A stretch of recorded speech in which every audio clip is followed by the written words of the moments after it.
mystère, c'est Jean quand le livre mange. La dernière commission ici sur la terre. C'est Jean va prendre le livre, mange. Qu'est-ce que Jean va prêcher après avoir mangé le livre? Il va prêcher le mystère du livre. Il va prêcher le ministère du livre. Donc, le dernier ministère, c'est le ministère du livre. C'est la prédication du livre, c'est l'enseignement du livre. C'est parler sur le livre. C'est donner les détails du livre. C'est distribuer le livre parce qu'il a mangé le livre.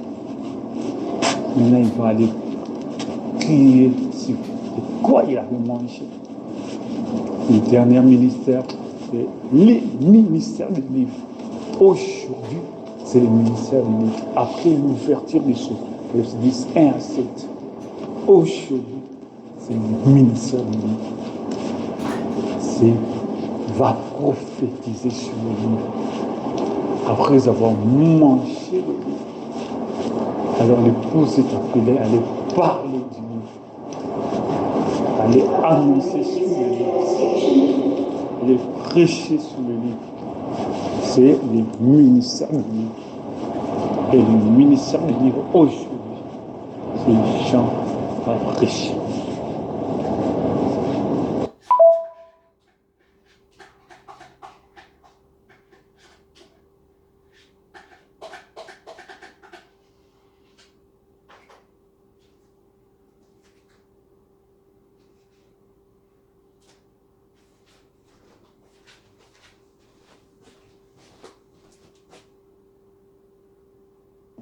Je sais que mon Rédempteur est vivant.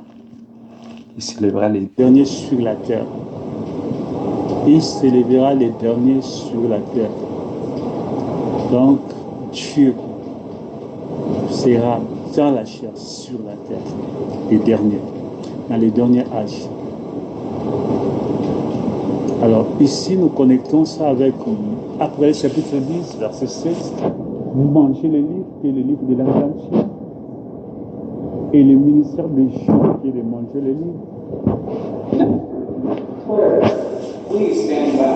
C'est le ministère de la rédemption.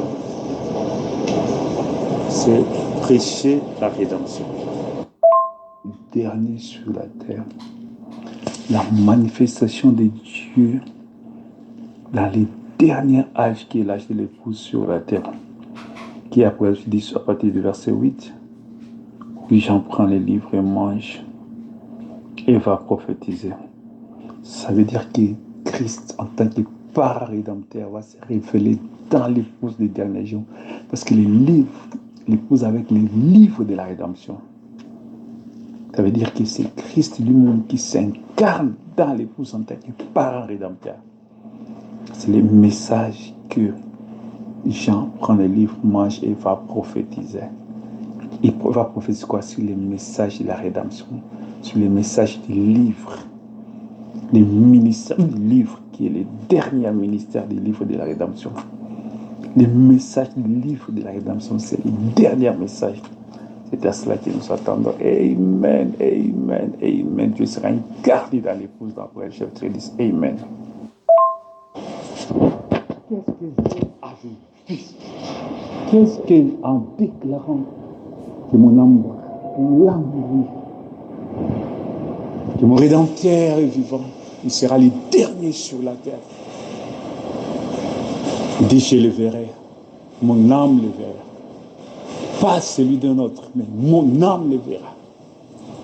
Et il continue de dire que mon âme languit en moi. Ça veut dire mon âme gémit. Au même moment où toute la création qui attendait voir la manifestation des fils de Dieu en train de gémir, de soupirer, l'âme aussi de Job était en train de gémir, de languir. Pour voir les jours où, à la voix du septième ange, Jésus-Christ descend parce que l'ouverture des sceaux révèle Jésus-Christ comme étant le parent rédempteur. Parce qu'il descend avec les livres de la rédemption, les rédempteurs.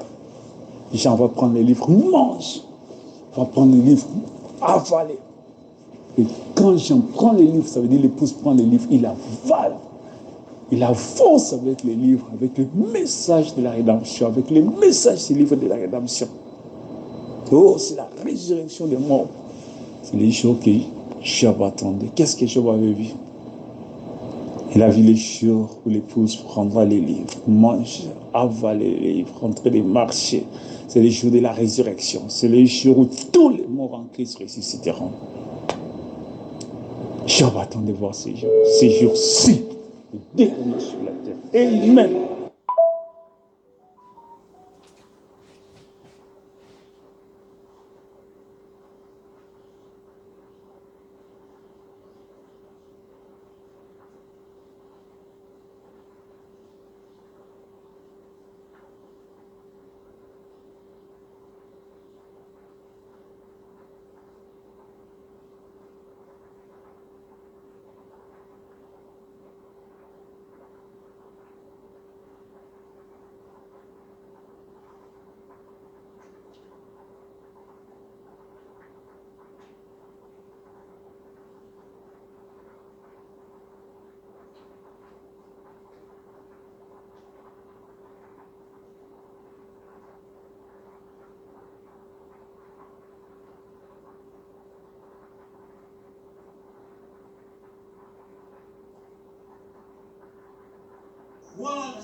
Les saints de l'Ancien et du Nouveau Testament, ils attendent.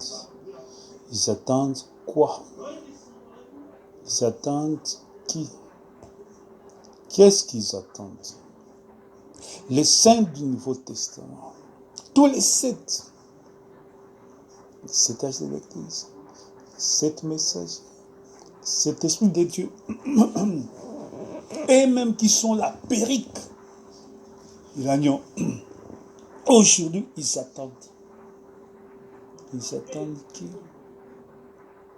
Oh, il y a beaucoup de précisions à faire là-dedans.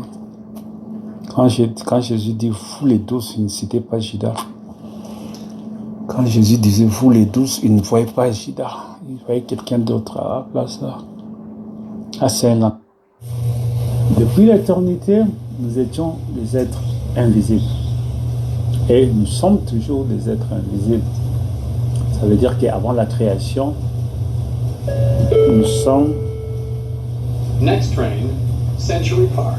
Please stand back from the platform edge. Frère Branham, parlant de la nuée,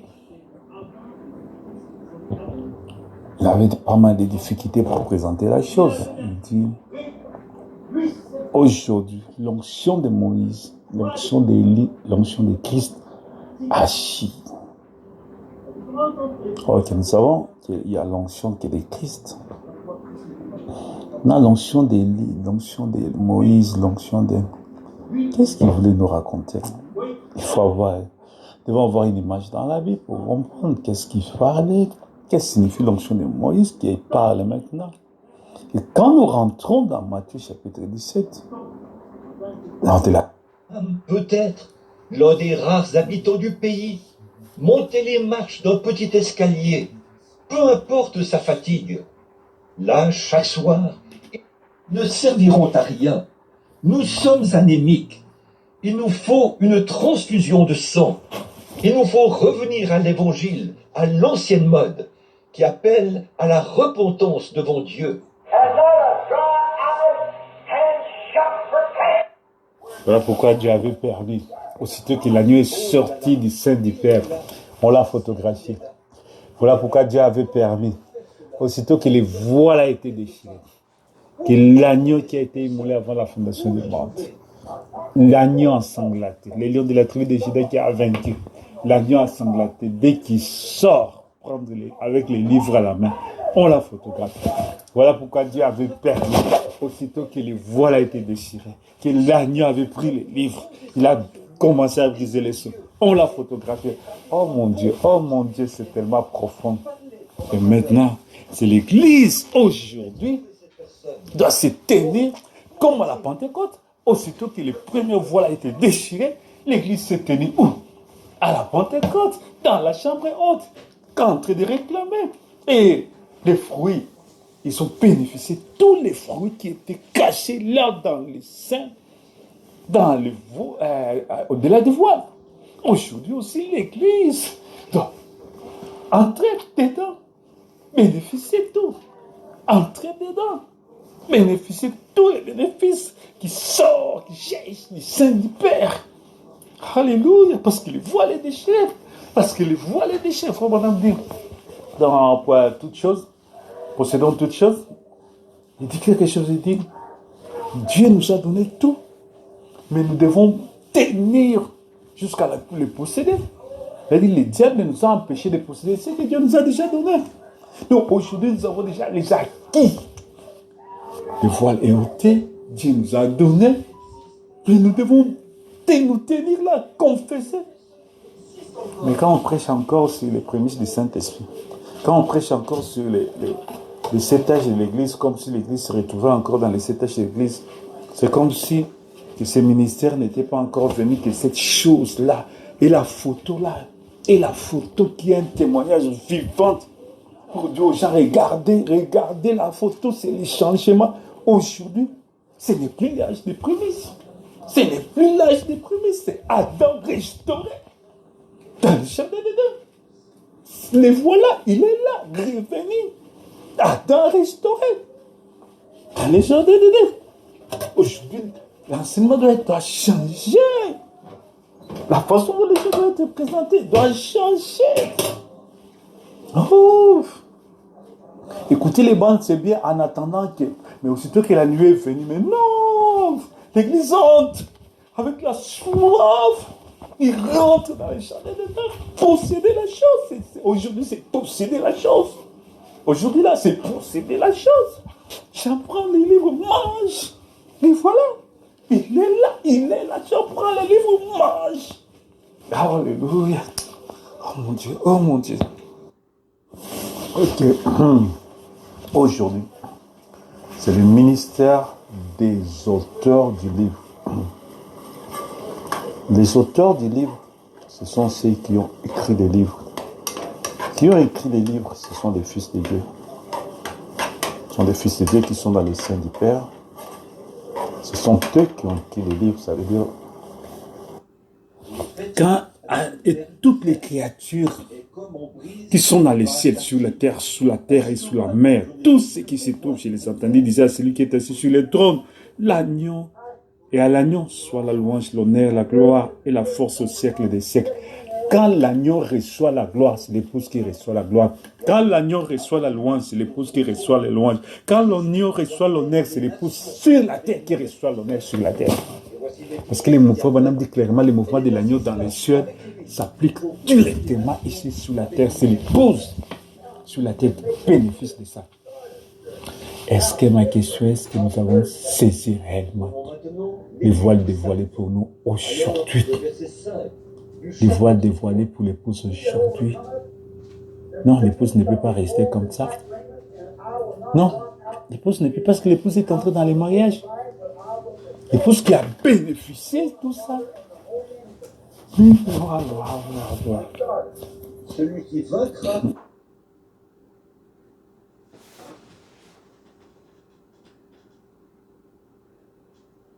Aujourd'hui, après que le voile du temple est tombé, aujourd'hui, le voile se déchira. Le voile se déchira. C'est-à-dire tous les mystères qui étaient dans les seins des pères sont révélés. Le voile se déchira. Tous les mystères des livres sont révélés. Oh, les mystères des livres sont les fils de Dieu.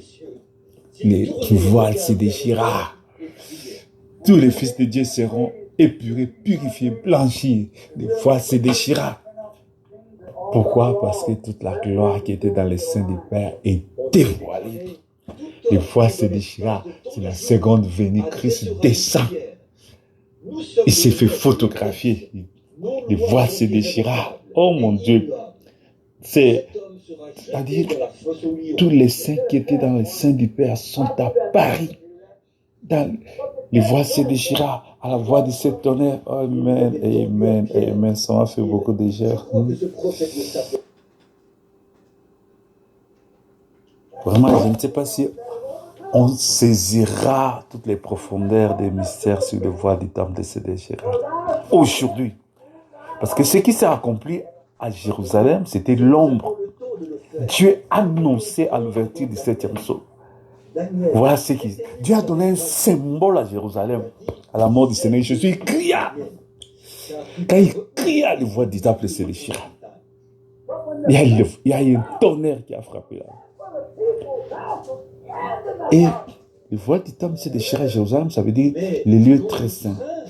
Là, ce qui était interdit aux hommes d'entrer a été dévoilé.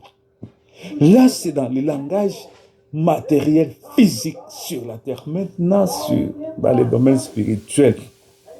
Parce que la chose s'est propulsée dans le domaine spirituel, dans la vraie interprétation, le vrai accomplissement de la chose, dans l'ouverture des sceaux. Waouh! En 1963, en Arizona, le voile du temple se déchira.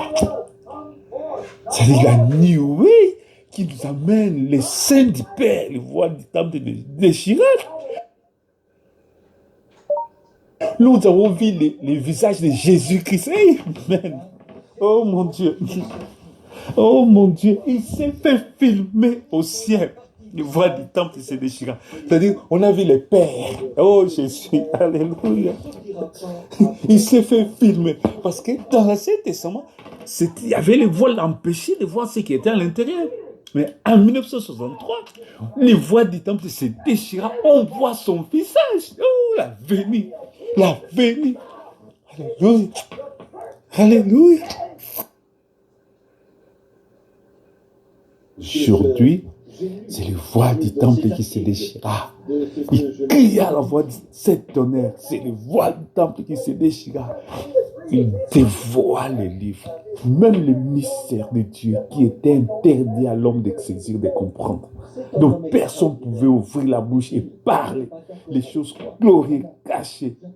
Ouvrez les voiles du temple se déchira. Les mystères cachés dans le sein du Père, les voiles du temple se déchira, sont révélés. Les voiles du temple se déchira. Tous les mystères du sein du Père, la gloire du Père qui est l'assemblée des premiers-nés, les voiles du temple se déchira. Nous voyons les théophanies sortir dès la nuit. Les voiles du temple se déchira. Oh mon Dieu, ça c'est mais ça c'est glorieux. Oh mon Dieu, c'est le dévoilement du Saint du Père.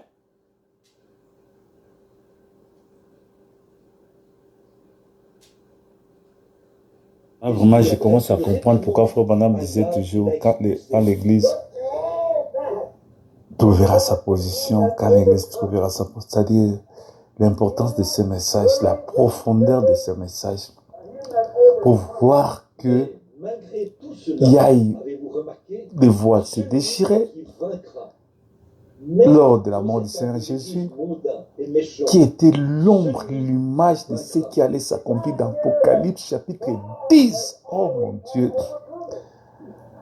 Ici, c'est-à-dire Dieu dévoile ce qui allait accomplir à l'ouverture des cieux, ce qui allait accomplir à la voix du 7e ange.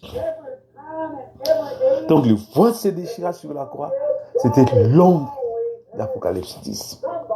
Il cria sur la croix, le voile se déchira. Il descend à Arizona, il cria à la voix de cette tonnerre, le voile se déchira. Ici, c'est le sein du trône, le sein du temple qui est révélé. Ici, c'est le sein du trône qui est dévoilé. Ici, c'est le sein de la terre qui vomit tout ce qui était là. Ici, c'est le sein du Père où les livres sortent, les théophanies sortent. Oh mon Dieu! Waouh! C'est un temps glorieux. Oh mon Dieu! Waouh! Il y a eu des Pâques. Le premier Pâques, il est ressuscité. C'était dans les jardins. Quand il ressuscite, il vient avec les livres. Une partie du livre est là. Tous les saints de l'Ancien Testament, depuis Adam jusqu'à Jean-Baptiste, tous étaient là. Ils font partie de la moitié du livre. Ah, c'est Les premiers parcs. Aujourd'hui, c'est le second parc. En Arizona, il descend. Cette fois-ci, il descend. Parc aujourd'hui, il sort du sein du Père. Le premier parc, il sort du sein de la terre. Le second parc, il sort du sein du Père. Waouh! Ça m'a touché aujourd'hui. Je te dis, je suis comme un fou là. Aïe, aïe, aïe, aïe, aïe, aïe. Il sort du sein du Père. Oh my goodness. Avec les livres. Et dans les livres, c'est la pierre de fête là. Donc, attends, la voix que tu écoutes là, c'est parce que je suis au travail. Hein. Ce sont des micros qui parlent. Donc, ils sont du sein du Père. Avec la nuée. Dans la nuée, il y a les 7 yeux. Les 7 étoiles, les 7 yeux. Ils sont les 7 esprits de l'Éternel qui sont envoyés sur toute la terre. Ça veut dire que tous les saints du Nouveau Testament. Ça veut dire que tous les saints du Nouveau Testament, oh my God, les théophanies des saints du Nouveau Testament. Là-dedans, dans la seconde part. Mais la seconde part a des étapes. C'est là pour que je dise. La première étape en Arizona et la deuxième c'est où? À Jérusalem. Non, Jérusalem, dans les jardins d'Éden. En Afrique. Amen, amen. Je suis dans la joie.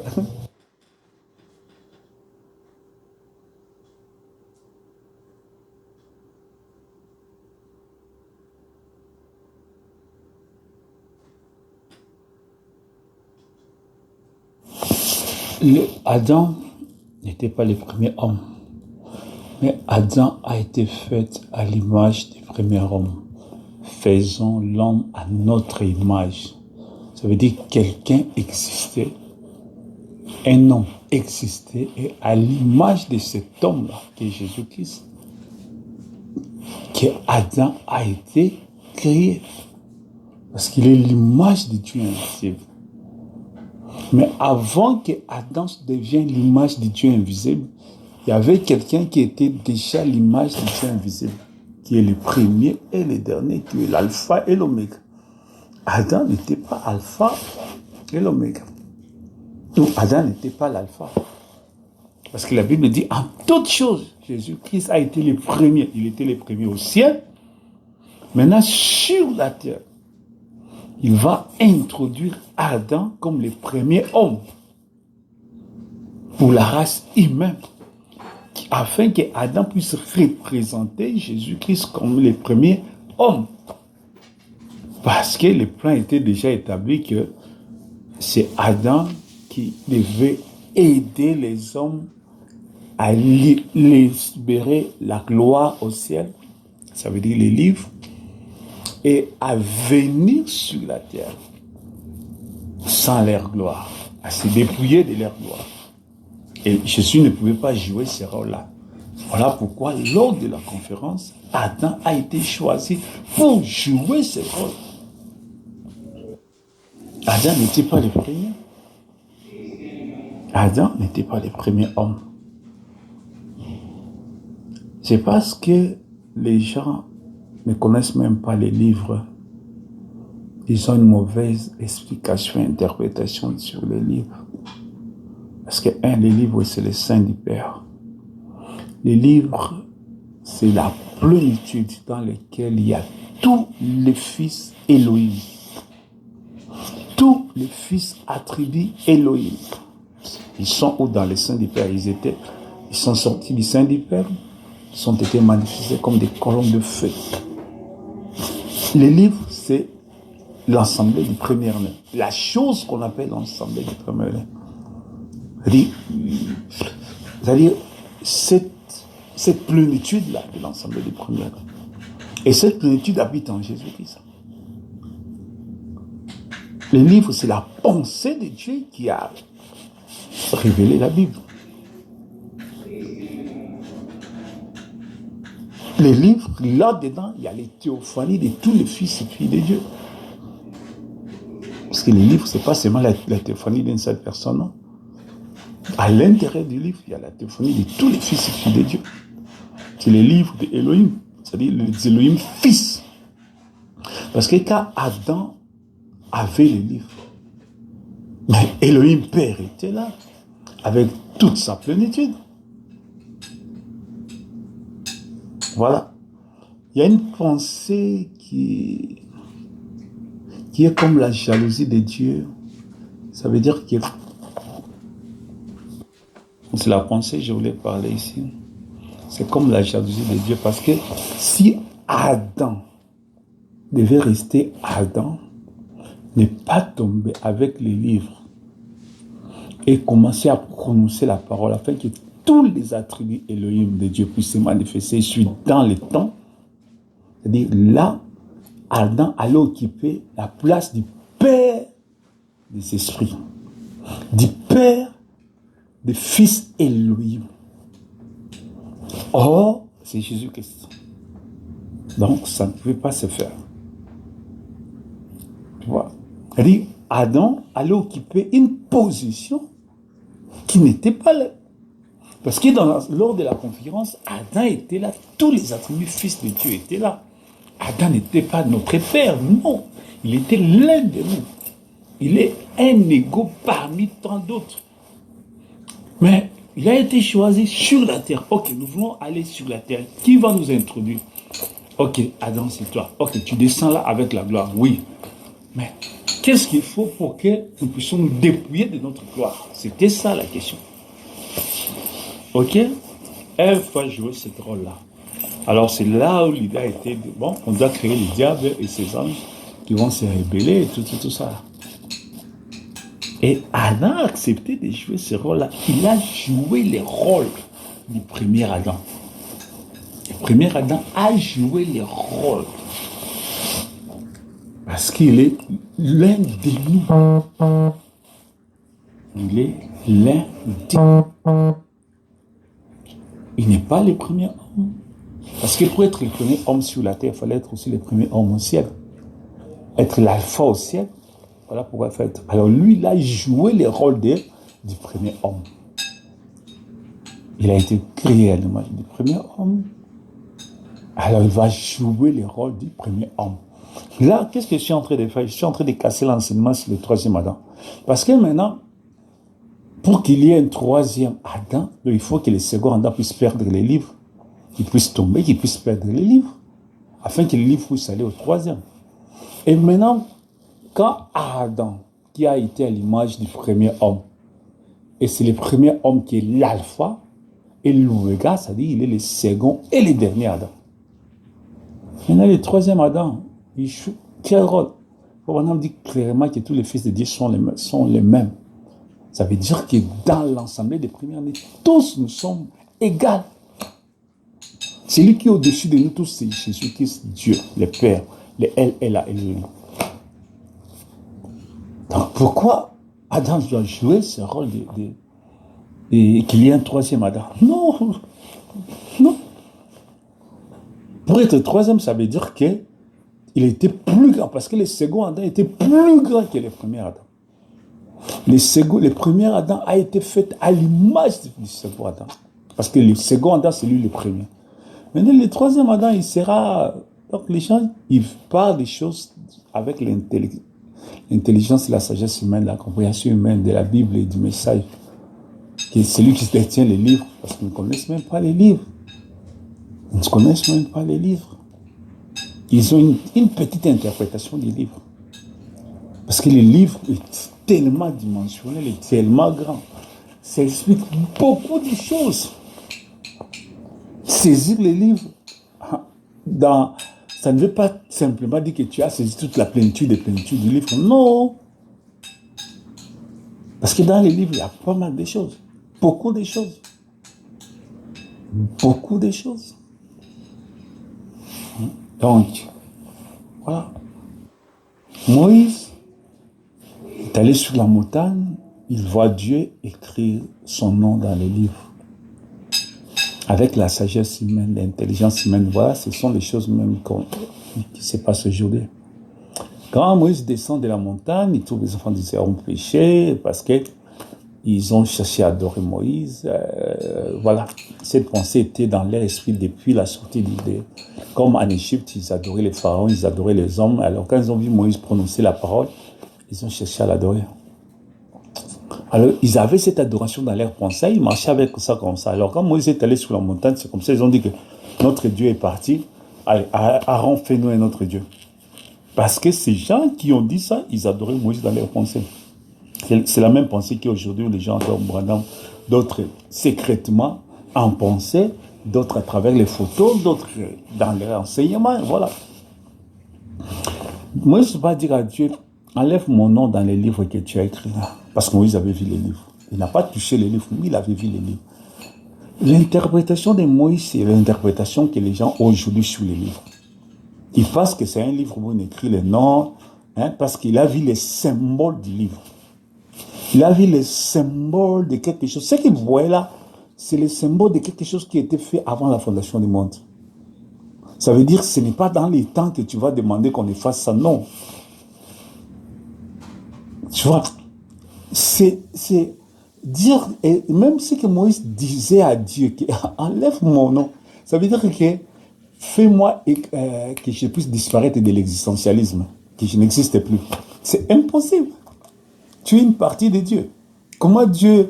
Donc, il ne connaissait absolument rien. C'est l'interprétation que les gens aujourd'hui sur les livres.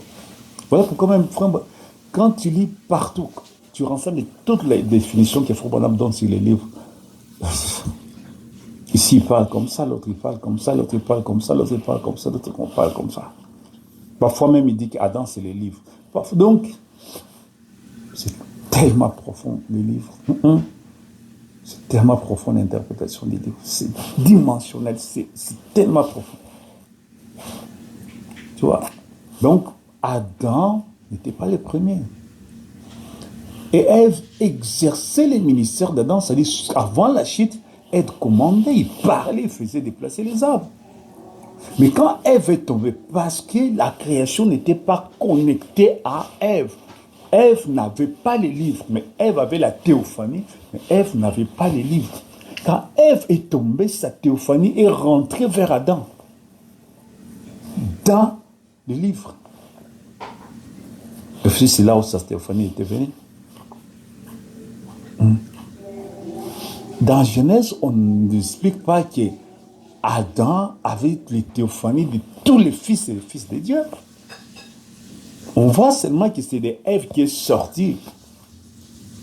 Donc, son attachement avec les livres, vraiment c'est profond, c'est difficile. C'est difficile à comprendre, c'est tellement profond.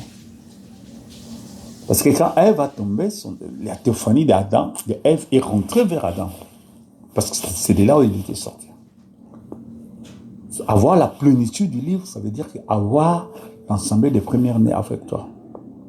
Ça veut dire qu'Adam allait prononcer la parole. Mais Adam ne pouvait pas faire ça parce qu'il n'était pas Jésus-Christ. Pourquoi j'ai dit il y a la pensée de Dieu comme si la jalousie de Dieu. Mais d'autre part, Adam seulement a été choisi pour jouer ce rôle-là. Et ça devait s'arrêter que là, ça s'arrête là. Afin que tous les fils de Dieu puissent être manifestés dans l'âge de l'humiliation, qui est la dispensation du temps dans laquelle nous nous trouvons ici sur la terre pour être testés et prouvés, afin que nous puissions rentrer dans la gloire comme étant des vainqueurs. Quand Adam n'était pas un vainqueur dans les jardins d'Éden, non. Il n'est pas rentré dans les jardins d'Éden comme un vainqueur, non. Il est sorti de la pensée de Dieu. Et puis, il est entré dans l'âge de l'innocence. Mais nous, quand nous rentrons dans les jardins d'Éden, nous rentrons comme des vainqueurs. Nous avons l'expérience. Nous avons les témoignages de la grâce de Dieu, de l'amour de Dieu. Donc, nous avons expérimenté quelque chose que Adam n'avait pas expérimenté. Alors, le second Adam qui était le premier, Adam était à son image, à sa ressemblance, c'est lui seul qui détient la plénitude du livre. Donc personne d'autre ne peut détenir ça comme ça. C'est lui qui vient pour racheter Adam. Voilà pourquoi il ne pouvait pas tomber. Parce que Adam est entré dans la seconde Ève. Quand le second Adam vient, le premier Adam se retrouve comme la seconde Ève. Lors de la résurrection, il a été dans la seconde Ève. Donc, maintenant, Frère Branham parle du ministère du second Adam. Donc, Frère Branham lui-même a exercé le ministère du second Adam. Prendre les livres, libérer les titres de propriété, tout ça là, l'ouverture des seuils, tout ça. Frère Branham exerce le ministère du second Adam. Comme la seconde Ève. Voilà pourquoi je parlais que dans les jardins d'Éden, Ève, la première Ève, exerçait aussi le ministère du premier Adam. Sous son autorité, c'est la même chose aussi. Adam, Frère Branham, sous l'autorité du premier et du second Adam, il exerce son ministère comme la seconde Ève. Il exerce le ministère du second Adam. Frère Branham n'est pas le second Adam, non, mais il a exercé le ministère du second Adam, sous l'autorité du second Adam. Voilà pourquoi il a pris les livres, libéré les titres de propriété, et tout ça. Après, ils disent, mais est-ce que Frère Branham il a plénitude après? Ils disent, non, non. Voilà pourquoi on partage. Il y a la première partie, il prend les livres, il libère, il crie à la fois de cet honneur. Et l'autre partie, parce que là maintenant c'est un autre mystère des livres. L'autre partie qui est, Jean va prendre les livres, mange. Là, ça devient, là c'est le partage. Là c'est partager. Là c'est l'ensemble des premiers-nés, les attributs qui sont dans les livres. Et là c'est commencer à libérer, c'est-à-dire prononcer la parole. Maintenant, on prononce la parole, mais il y a un autre aspect de prononcer la parole, c'est-à-dire appeler. Commencer à appeler en existence commencer à appeler les attributs là à se manifester. Jean, viens, mange ta part. Tel, viens, mange ta part. Tel, viens, mange ta part. Non, Et ça sera le ministère de la seconde Ève. C'est dans la seconde Ève que ça va s'accomplir ici. Pour parachever l'œuvre de Dieu. Ça veut dire que, parce que dans les livres, comme j'avais dit que les livres aussi, c'est l'assemblée des premiers-nés, là où il y a les théophanies de tous les fils de Dieu. Tu vois, et la seconde appel de l'ange, c'est ce ministère-là. Les livres comme l'assemblée des premiers-nés. Les livres, c'est la nuée. Livre, c'est la nuée dans laquelle tous les fils et filles de Dieu qui étaient les pensées éternelles de Dieu se sont manifestés là-dedans, qui sont les habitants de la nuée. Les livres, c'est le Saint-Esprit, qui est le Saint du Père. Donc, quand on parle sur tous les attributs des livres, c'est tellement grand, c'est tellement profond. C'est tellement grand, c'est tellement profond qu'Adam, même du commencement, les premiers Adam ne pouvaient pas exercer tout, manifester tous ces attributs-là. Non. Là, il allait être Jésus-Christ. Parce que, pourquoi quand Ève est tombée, Adam était incapable d'être? Tu vois, ça veut dire qu'il manquait, il ne pouvait pas exercer certains attributs du livre. C'est Jésus-Christ qui pouvait le faire. Tu vois, parce qu'il y a eu un temps qui s'est passé entre la chute de Ève, jusqu'à ce qu'Adam accepte aussi de tomber, de perdre les livres. Adam restait avec les livres. Mais il ne pouvait rien, ni prononcer la parole, ramener Ève, ni faire quelque chose. Non. Il est resté comme ça, il regardait Ève tomber, le livre est rentré dans son sein, le sein d'Adam. Adam ne pouvait rien faire. Jusqu'à ce quand il savait qu'il ne pouvait rien faire, bon. C'est comme Jean qui pleurait parce que personne n'était capable de voir les livres et de regarder et de les prendre, de les toucher.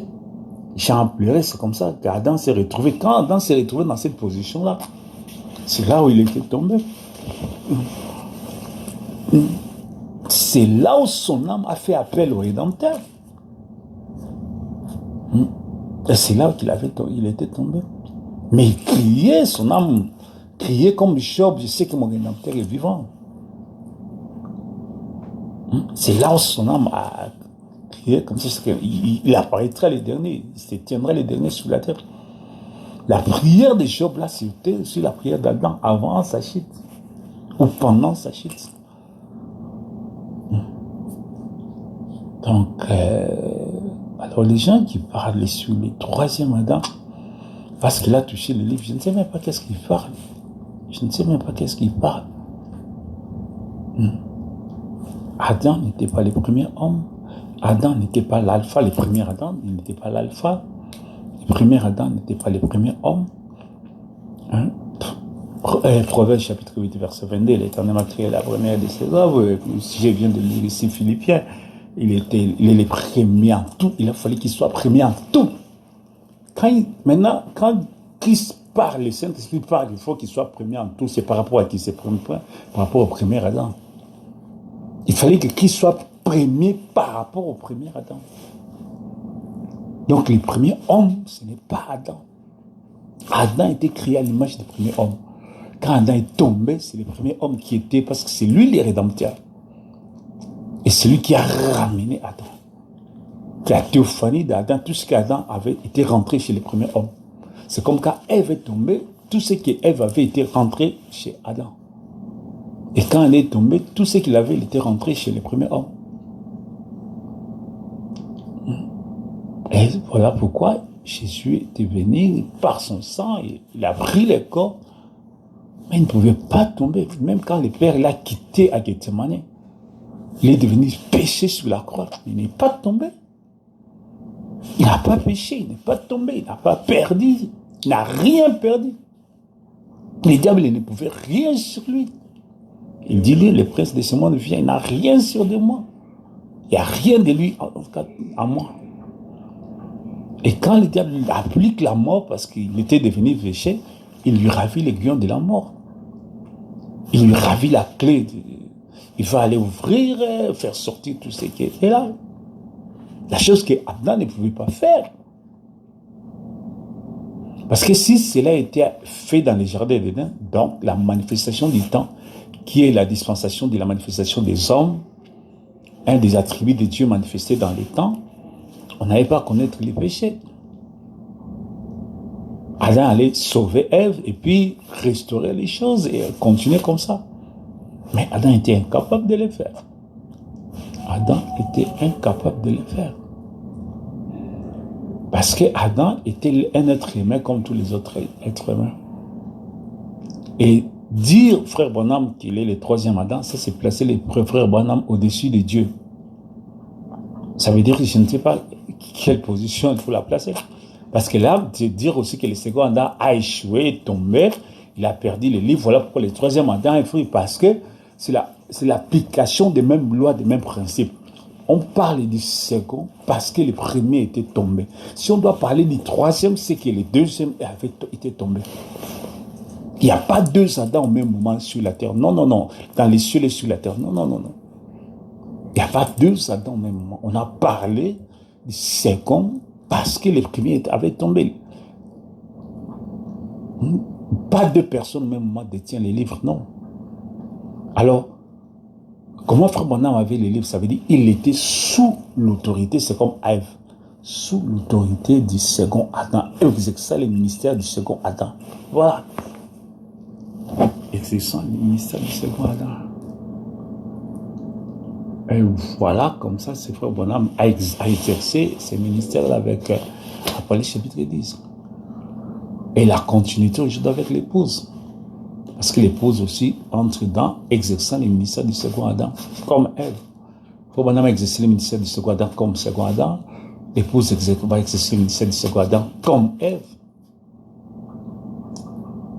Donc ça bloque, voilà pourquoi on dit Jésus est le second et le dernier, parce qu'il est l'alpha et l'oméga. Avant qu'Adam fît, je suis. Avant qu'Abraham fît, ça veut dire, il disait qu'avant qu'Adam fît, je suis.